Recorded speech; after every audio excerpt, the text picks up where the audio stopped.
Chapitre 9 Marais Poitevin Avril, 28 juin 2003 En avril, Ginny eut un second stage avec l'équipe d'Angleterre dont elle revint ravie. Elle avait désormais l'assurance de représenter son pays à la Coupe du Monde.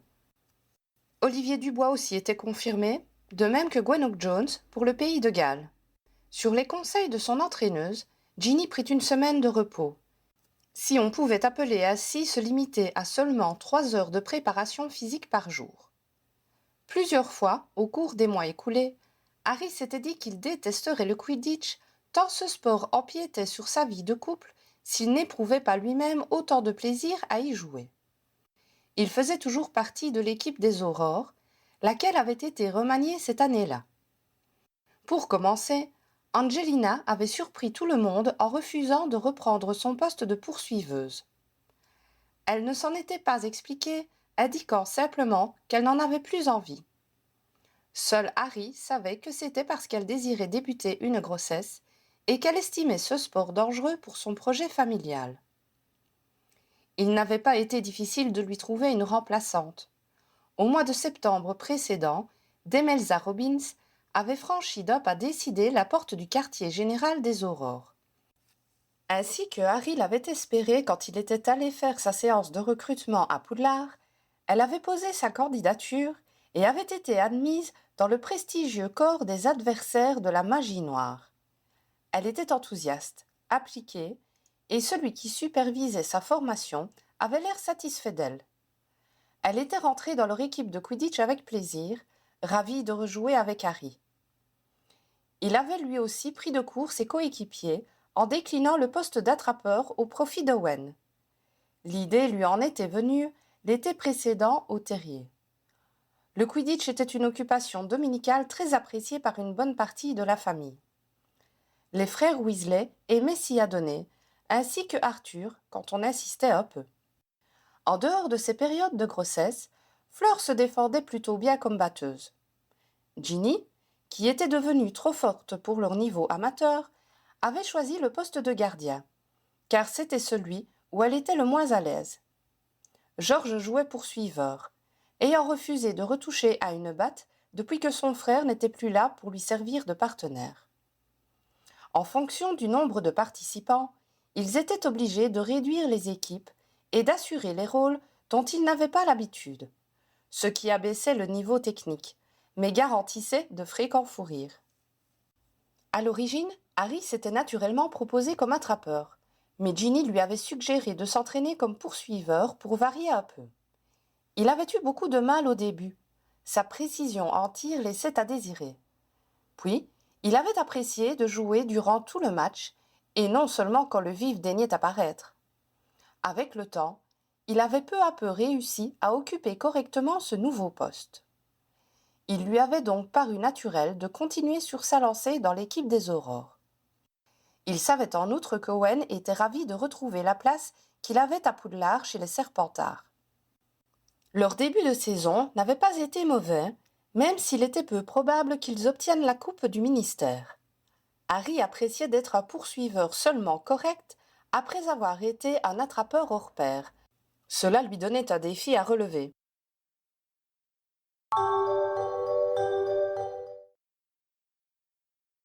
Début mai, des matchs amicaux internationaux firent voyager Ginny. Elle partit très excitée pour le sud de la France où se déroulaient ces rencontres. On fit la fête au terrier quand l'équipe de Ginny revint après avoir pratiquement tout gagné. Ginny put se libérer pour déjeuner avec tout le monde. Angelina et George en profitèrent pour annoncer une grande nouvelle. Ils attendaient un bébé pour l'hiver suivant. De son côté, Fleur, dans son 8e mois de grossesse, promenait un joli ventre bien rond. « Mes parents ont des places pour la demi-finale, » apprit-elle à Ginny. « Ils comptent bien t'y voir. »« Et Charlie et moi, nous serons là pour la finale dans les marais Poitevin, » lui rappela Bill. « Poitevin, » corrigea Fleur. « C'est pareil. On veut cette coupe, hein? Vive l'Angleterre !»« Bill, tu ne vas pas partir en France alors que ton bébé aura à peine 1 mois ?» protesta Molly. « Ce n'est pas grave, » assura Fleur. « Je ne vais pas l'empêcher d'y aller parce que je ne peux pas le faire. Il gardera les enfants à la prochaine Coupe du Monde. Si nos pays se rencontrent dès la demi-finale, vous serez ensemble pour la suivre à la radio, remarqua Arthur. Je vais peut-être vous l'envoyer, prévint Fleur. Il hurle tellement en écoutant les matchs que cela risque de faire peur au bébé. Quand la France a joué la semaine dernière, ce n'est pas moi qui ai chanté la Marseillaise pendant 2 heures. Je pourrais prendre Vic et le bébé chez moi pour vous laisser vous égosiller ensemble tout votre sou, si vous voulez, proposa obligeamment Andromeda, faisant rire la famille et rougir les intéressés. Le pays de Galles se débrouille bien aussi, dit Harry, quand les rires se furent calmés, en rappelant la victoire de cette équipe contre l'Ouganda la semaine précédente. C'est vrai, j'ai écrit à Gwenock pour la féliciter, les informa Ginny. Nous sommes contentes de ne pas avoir été réparties dans la même poule. J'espère que nous ne nous rencontrerons qu'en finale. Tant qu'elle n'est pas contre toi, elle peut compter sur notre soutien, assura Charlie. Au fait, tu ne pourrais pas me la présenter un jour, la super batteuse? Je me méfierai à ta place, sourit Harry. Elle a transformé son dernier soupirant en cloporte. Je croyais que tu ne lisais pas les journaux à scandale, le taquina Ron. C'est elle qui me l'a dit. Elle aime beaucoup Harry, précisa Ginny. Si un jour il rentre à la maison sous la forme d'un cafard, tu sauras pourquoi, plaisanta George. Et toi, Harry, tu n'as pas pris de place pour aller voir les matchs? S'étonna Ron. Si on arrive en demi-finale, j'essayerai d'en obtenir pour lui, assura Ginny.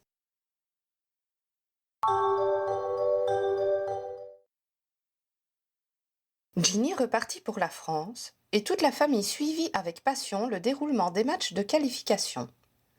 Harry se retrouva avec une nouvelle occupation qui meubla certaines de ses soirées. Le lendemain du départ de sa fiancée, Demelza Robbins va le trouver. « Excuse-moi, Harry, je peux te demander quelque chose ?» « Bien sûr, » accepta celui-ci, pensant qu'elle n'avait pas compris une explication de son formateur. « On nous a dit que tu avais entraîné les élèves de Poudlard pour se battre contre tu sais qui.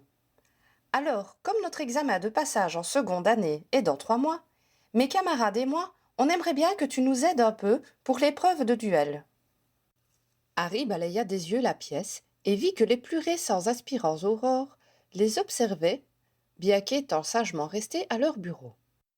Il reporta le regard vers Demelza, qui tenta crânement de paraître détendue. Elle était juste trahie par sa main gauche qui tortillait nerveusement le tissu de sa robe. « Vous n'avez pas des entraînements ?» s'enquit Harry. « 1 fois par semaine, ce n'est pas assez.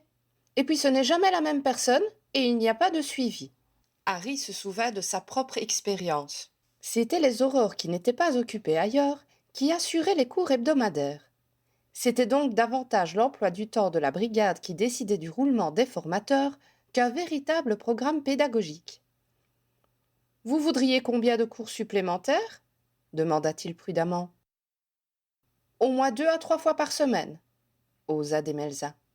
« Mais je ne peux pas être là aussi souvent, entre mes missions et mes gardes. »« Tu as fait beaucoup de gardes les mois derniers, » contra-t-elle.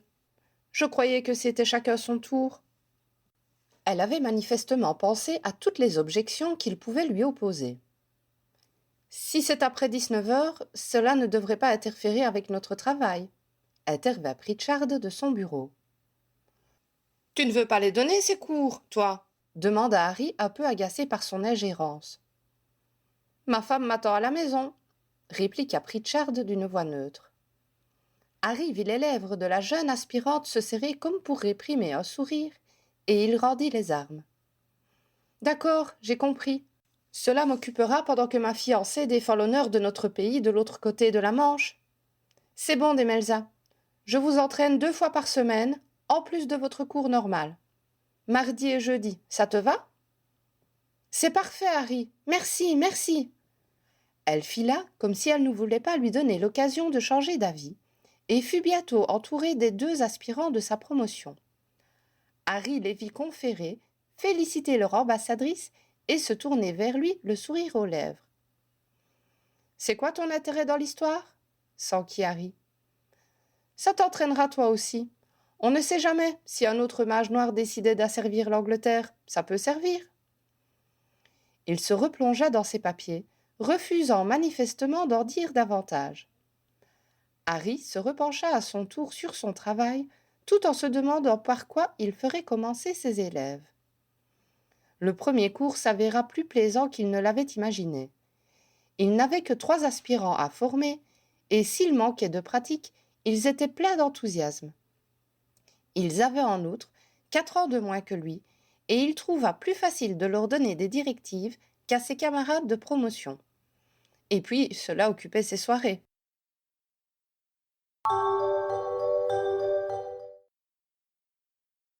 Trois semaines plus tard, l'Angleterre et le pays de Galles se qualifièrent pour les quarts de finale, 2 jours avant que la France y parvienne à son tour. Fleur donna le même jour naissance à une petite fille qu'elle nomma Dominique. Victoire était déjà pris.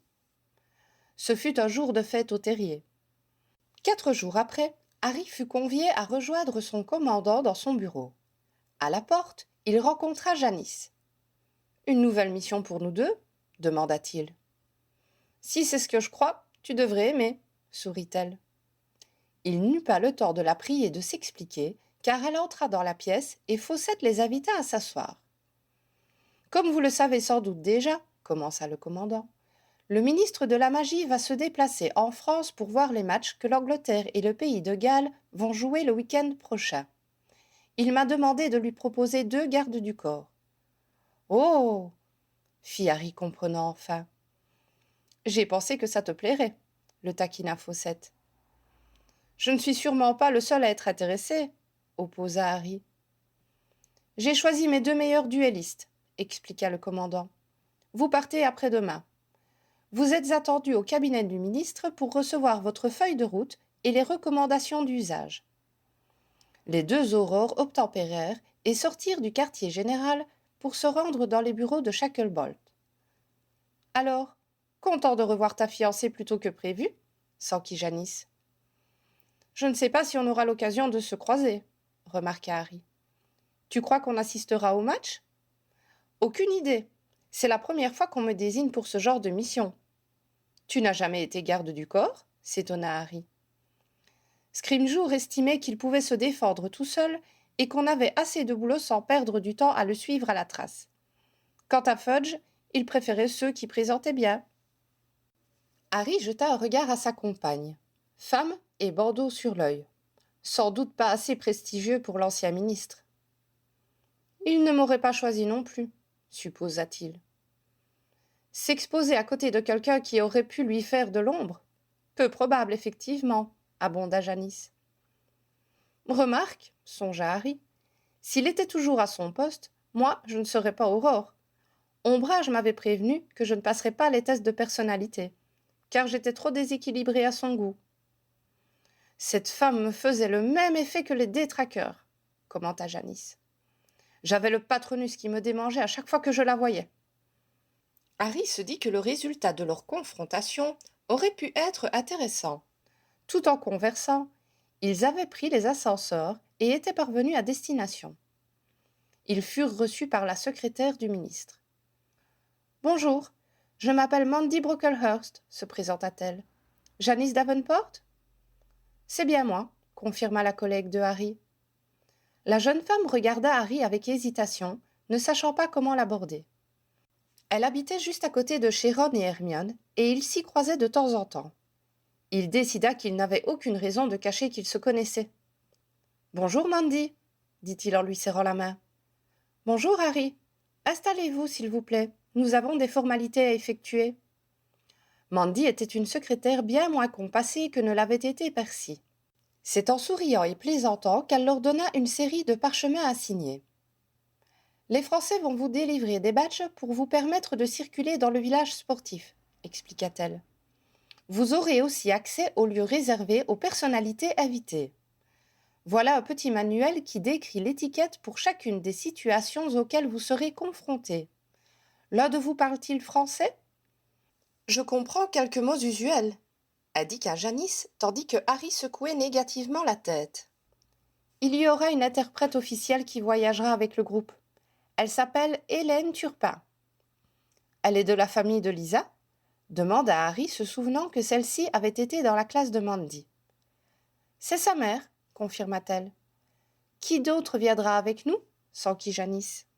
Nous aurons le ministre et la chef du département des sports, Jocelyne Watcock, accompagnée de son secrétaire, Rudolph Gump. Vous n'êtes pas du voyage ? Demanda Janice. Non, je reste sur place pour traiter les affaires courantes et envoyer des rapports quotidiens au ministre. Elle ne paraissait pas déçue de ne pas venir avec eux. Sans doute que l'idée d'être seule aux commandes ne lui déplaisait pas. Elle était peut-être moins abrupte que le frère de Ginny, mais elle était tout aussi ambitieuse. Harry se dit que son poste devait être assez passionnant. « Le programme de la délégation est-il arrêté ? Demanda Janice. Oui, en voici une copie. Discours et visites diverses le premier jour. Match Angleterre-Mali le lendemain. Rencontre Pays de Galles contre l'Inde le jour suivant. Plusieurs rendez-vous à Paris durant la semaine, puis demi-finale le samedi ou le dimanche en fonction de nos qualifications. Vous rentrez ensuite en Angleterre et repartirez le week-end suivant pour la finale s'il y a lieu. Quel sera exactement notre rôle ? Demanda Harry. Surtout de la décoration, convint Mandy. Le pays qui reçoit est traditionnellement chargé de la sécurité. Les ministres ont toujours des gardes du corps en uniforme, mais c'est davantage une question de statut que de protection. Harry rentra chez lui avec son exemplaire de l'étiquette française. Avant de l'ouvrir, il composa un bref message à l'attention de Ginny et demanda à Miffy, sa petite elfe, d'aller le porter à la poste de Préolard pour l'envoyer par mouette long courrier. Il joignit ensuite Ron et Hermione par cheminée pour les informer de son prochain voyage. « C'est super !» s'écria Ron. « Ginny va être ravie. »« J'espère, je viens de lui écrire. »« Tu l'as dit à ma mère ?»« Je l'appelle tout de suite, » assura Harry. 2 heures plus tard, il avait parlé à toute la famille et affirmé à Fleur qu'on lui avait fourni toutes les indications nécessaires pour la réussite de son périple, mais n'avait pas beaucoup avancé dans sa connaissance des coutumes françaises. Il finit par dire à ses elfes qu'il ne prenait plus d'appel et il alla s'installer dans la bibliothèque avec le document que Mandy lui avait remis.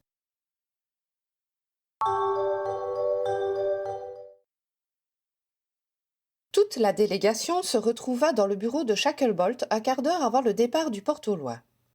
Conformément aux directives qu'ils avaient reçues, Janice et Harry avaient revêtu leur uniforme de parade et agrafé leur ordre de Merlin. Le moment venu, le ministre et les 5 personnes qui l'accompagnaient saisirent le parchemin orné d'un sceau qui était à la fois leur invitation et leur moyen de transport. Après les sensations habituelles, ils se retrouvèrent sur un ponton entouré d'eau. L'air était chargé d'humidité et des trilles d'oiseaux sonnaient comme un concert de bienvenue. Autour d'eux, un village composé de tentes multicolores reposait sur des plateformes sur pilotis reliées par des passerelles en bois. Un homme, portant une barbichette bien taillée, les accueillit d'une phrase en français. Il nous souhaite la bienvenue et nous prie de le suivre jusqu'à nos quartiers, traduisit Hélène Turpin. Nous aurons un quart d'heure pour nous installer avant d'être reçus par le chef du département des sports français. Remerciez-le pour nous, lui demanda Shacklebolt. Le personnage les conduisit par le réseau de passerelles vers un chapiteau carré de taille moyenne. Ils virent que d'autres groupes y étaient aussi menés. Une fois la porte franchie, il y avait un espace dégagé d'où partaient 7 corridors en étoile. L'arche de l'un d'entre eux était surmontée de l'Union Jack. Leur guide confirma que leur quartier s'y trouvait. Docilement, les Britanniques se dirigèrent vers l'endroit qui leur était assigné. Des étiquettes indiquant les noms du ministre et de son chef de département leur attribuaient chacun une chambre. Le secrétaire et la traductrice en partageaient une autre. La dernière portait la mention « Aurore ». « Harry et Janice, posez vos affaires et inspectez s'il n'y a pas de sort d'écoute dans les chambres. Je me charge de la mienne. »« Bien, monsieur le ministre, » répondit cérémonieusement Janice, bien qu'elle l'appelât par son prénom quand ils étaient en privé. La pièce qui leur avait été attribuée mesurait moins de 5 mètres carrés et n'était meublé que d'un lit superposé et de 2 chaises. Il y avait une porte menant sans doute à une salle d'eau.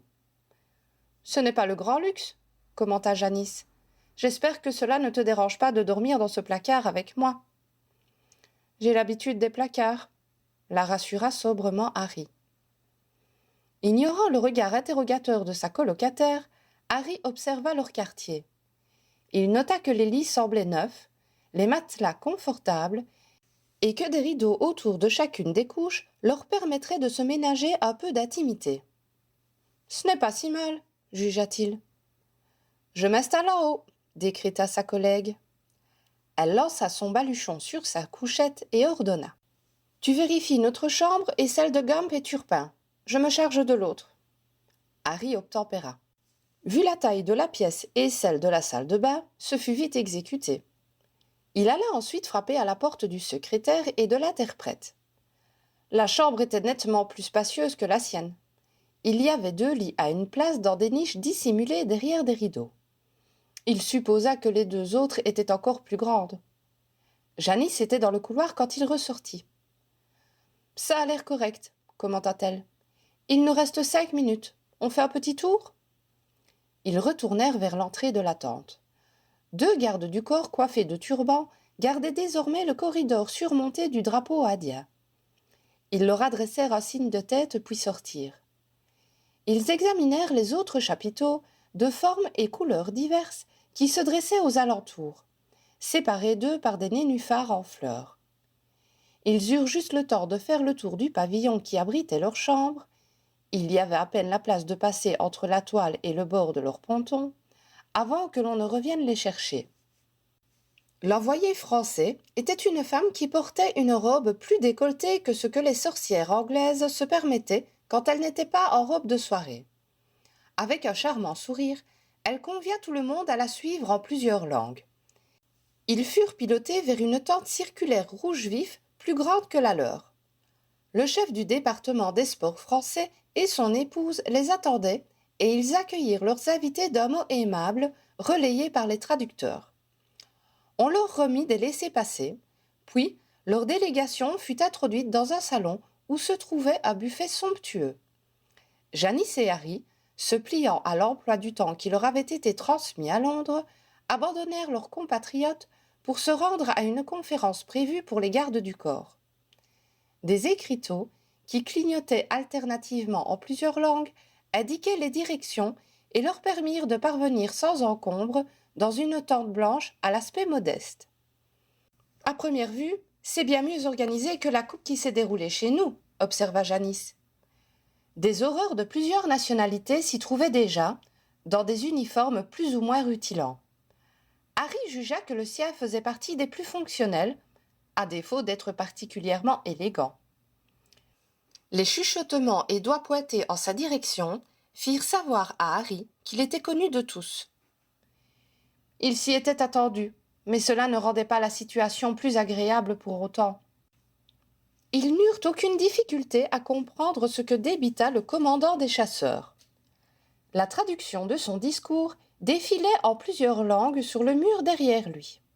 Le sens était clair. Les chasseurs français maîtrisaient tous les aspects de la sécurité. Le périmètre était parfaitement contrôlé, et leurs homologues étrangers n'étaient là que pour la parade. « Toujours aussi arrogants, ces Français !» commenta Janice d'une voix moqueuse. Harry ne comprenait pas les bougonnements autour de lui. Mais le ton laissait présager que c'était ce qui se disait également en bambara, bulgare, espagnol et autres dialectes. La locution terminée, on leur proposa une collation moins raffinée que celle auprès de laquelle ils avaient laissé leur ministre. Quand Janice se déplaça, il la suivit pour ne pas rester trop exposée à la curiosité de ses collègues. Elle se dirigea vers un chasseur, reconnaissable à son béret noir. « Bonjour Pierre », salua-t-elle en français. L'autre la regarda interloqué, se demandant manifestement comment elle le connaissait. Au bout d'une bonne dizaine de secondes pendant lesquelles Janice se laissa dévisager en souriant, l'entendement éclaira les traits du Français. « Janice !»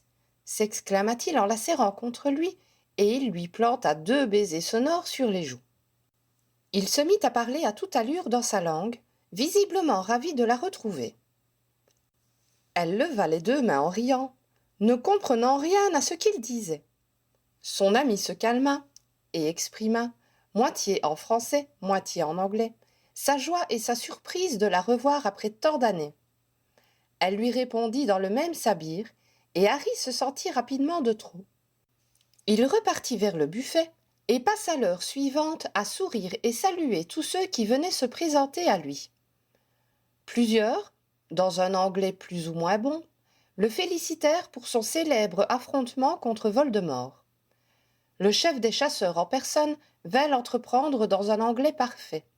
« Monsieur Potter, nous avons été très heureux de vous voir sur la liste de la délégation britannique. Le récit de vos exploits a traversé la Manche. »« Je suis ravi d'avoir été désigné pour venir, » répondit Harry. « Il est vrai que vous avez un intérêt particulier pour le Quidditch.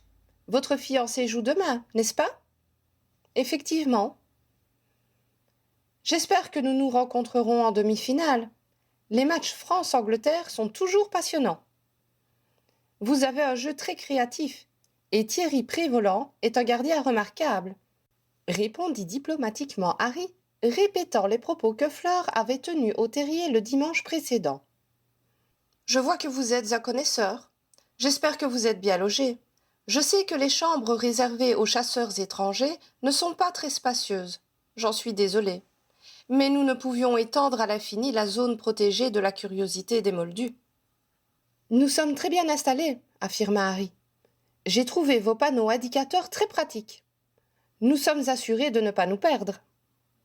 Comme je l'ai signalé tout à l'heure, ne sortez en aucun cas des limites du camp, surtout le soir. Dans le noir, un plongeon est à craindre. Je ne manquerai pas de transmettre cette consigne à mon ministre. » Harry trouva Janice rajeunie quand elle vint le rejoindre avec sa connaissance. « Je te présente mon ami, Pierre Belleclerc. C'est un duelliste, expliqua-t-elle. On s'est rencontrés dans des compétitions internationales à la fin des années 70. Il a continué plus longtemps que moi et a intégré les chasseurs une fois sa carrière sportive terminée.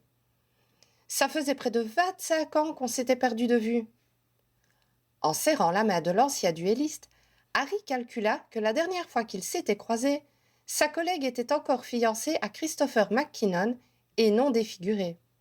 Sans doute l'avait-il trouvé changé. « Mon partenaire, Harry Potter, » complétait-elle. « Content faire connaissance, » annonna l'ami de Janice avec un fort accent. Pour meubler la conversation, Harry indiqua à quel point il avait aimé la France lors de son séjour 3 ans auparavant et décrivit ce qu'il y avait visité. Ils retournèrent ensuite ensemble vers le chapiteau de réception où leurs compatriotes les attendaient. Janice et son ami reprirent une attitude plus professionnelle et les 2 aurores anglais encadrèrent leur ministre pour la suite du programme. Ils furent installés par petits groupes sur des barques pour une visite des fameux canaux sillonnant le marais Poitevin. Les Britanniques avaient été répartis avec les Indiens, ce qui leur permit de discuter entre eux sans avoir besoin de traduction. Un guide français parlant leur langue souligna les aspects pittoresques des lieux qu'ils traversaient. Quand ils revinrent dans le pavillon de réception, une exposition de photos avait été mise en place.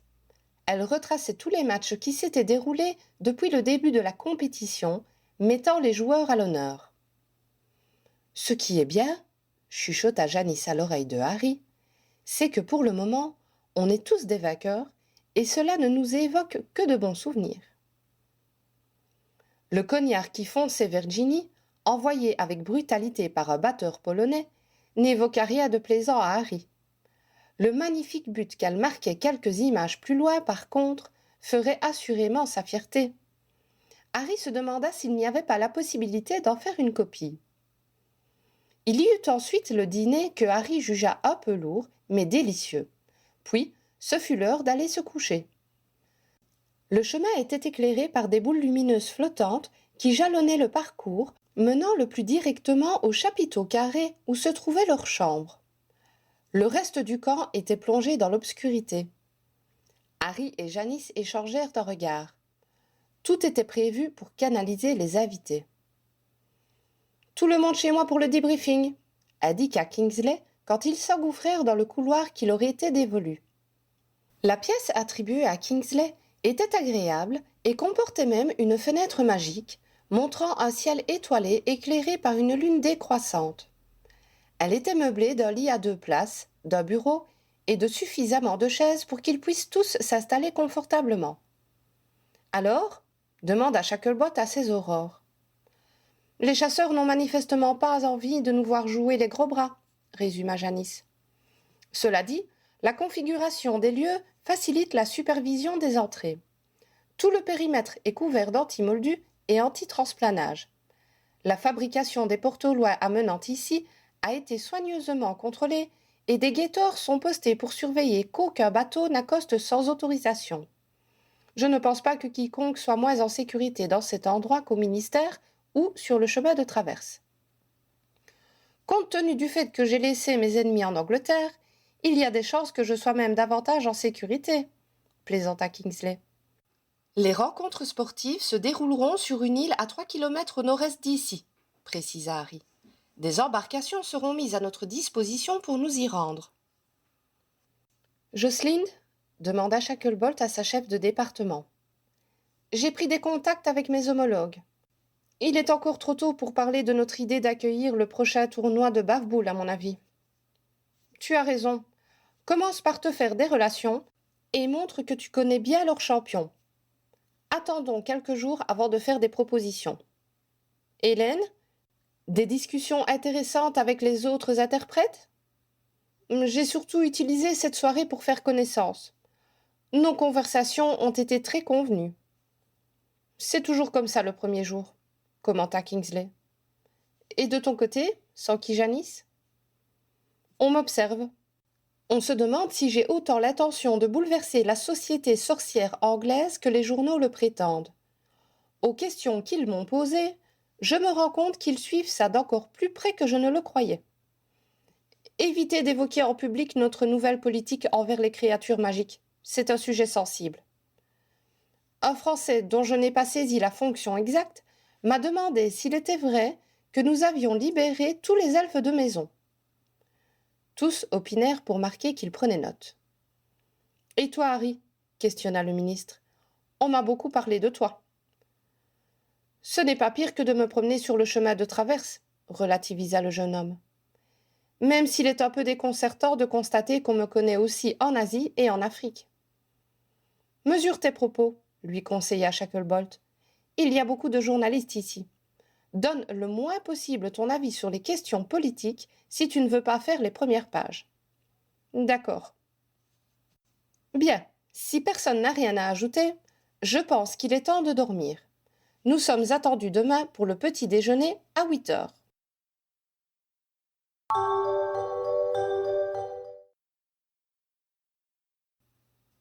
Le premier repas de la journée était servi dans le pavillon de réception. Pour l'occasion, les longues tablées de la veille avaient été remplacées par des petites tables rondes autour desquelles les membres des délégations pouvaient se regrouper. Harry et Janice profitèrent des viennoiseries françaises, mais leurs compatriotes prirent des aliments plus conformes au breakfast traditionnel anglais. « J'ai besoin d'1 ou 2 tasses de thé avant de faire des découvertes culinaires, » plaisanta Shacklebolt. « D'ailleurs, leurs saucisses sont très bonnes. » À 9 heures, ils furent embarqués sur des barques à fond plat qui les amenèrent sur l'île où avaient lieu les rencontres sportives. Les aurores furent placées au fond de la loge qui avait été attribuée au ministre sorcier. Cela leur permettait de suivre le match, mais aussi de contrôler ceux qui pénétraient dans l'espace où ils se trouvaient. « Nerveux ?» demanda Janice à Harry qui tendait le cou pour voir s'il n'apercevait pas Ginny. « Le Mali se défend bien, » remarqua Harry. « Ils ont littéralement écrasé les États-Unis la semaine dernière. » Les exhibitions qui précédaient la rencontre commençaient et ils reportèrent leur attention sur le terrain. La danse africaine à laquelle se livrèrent les mages maliens était de toute beauté et Shacklebolt exprima son admiration à son homologue. L'Angleterre avait demandé à ses éleveurs de chevaux ailés de préparer un spectacle équestre volant qui fut également très apprécié. Enfin, les joueurs entrèrent sur le terrain et Harry observa Ginny à travers ses multiplettes. Elle avait l'air concentrée et résolue. Le match commença très fort, avec de nombreux buts marqués dans les premières minutes. Puis, les joueurs prirent la mesure les uns des autres et s'organisèrent pour bloquer les actions adverses avec de plus en plus d'efficacité. Au bout de 3 heures de jeu, il devint évident que seul le vif pourrait les départager. Il était apparu plusieurs fois, mais les deux attrapeurs s'étaient mutuellement contrés et il avait disparu sans avoir été saisi. À 14 heures, des repas furent servis dans les gradins. Régulièrement, le spectacle faiblissait, car les joueurs s'économisaient, puis une action leur insufflait de l'énergie et ravivait l'attention du public. Vers 17 heures, la lassitude commença à gagner les deux équipes. De ses buts, Olivier Dubois tentait de ranimer la vaillance défaillante de ses coéquipiers. Depuis sa place, Harry ne pouvait pas entendre ce qu'il disait, mais il le connaissait assez pour en deviner les grandes lignes. Vers 20 heures, le vif apparut au niveau du sol, près des anneaux d'émalien. Harry le repéra et reporta son attention sur les attrapeurs. Celui de l'équipe d'Angleterre était à l'autre bout du stade. Il volait plus bas et aperçut la balle dorée avant son adversaire. Au lieu de foncer directement dessus et de risquer de se faire coiffer au poteau par son homologue, il opta pour une trajectoire circulaire qui le rapprochait de sa proie sans pointer dans sa direction. La ruse paya. Le Malien s'éloigna, cherchant vainement à repérer l'objet de sa convoitise. Ce ne fut que lorsque la petite boule fut équidistante de ses deux poursuivants que l'Anglais changea de direction et piqua dessus de toute la vitesse de son balai. Son adversaire comprit enfin et fonça à son tour. Le Malien était excellent et revint rapidement sur son retard. Un instant, les Britanniques crurent qu'ils allaient perdre.